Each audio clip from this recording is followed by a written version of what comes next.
gentlemen. Subay sa kasadya hatod sa selebrasyon sa 13th Binulig Festival, usa sa mga kalingawan nga gidugok sa katawhan ang agri-village.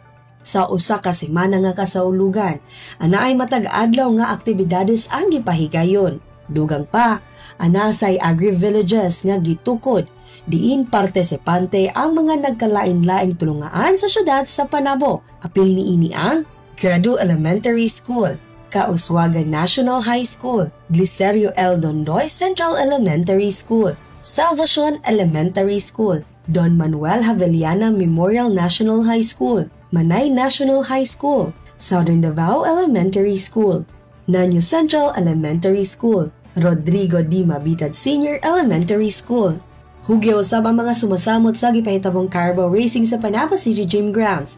Diin kampyon sa nahimong karera si Glenn Nigel Sarno, samtang si Arnold Bazar Sr. ang nakakuha sa first place, kapuros taga Barangay Southern Davao.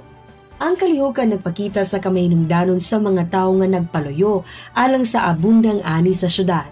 Ang mga mag-uma ug mandadagat nga kanunay kapaningkamot aron na dunay makaon ang matag pamilya. Kauban sa kamera si Christian Costaniemo o Richard Ligtas, kini si Team Acevedo, gikan sa City Information Office Broadcast Services, alang sa Frontline News Panabo. Importante, informed.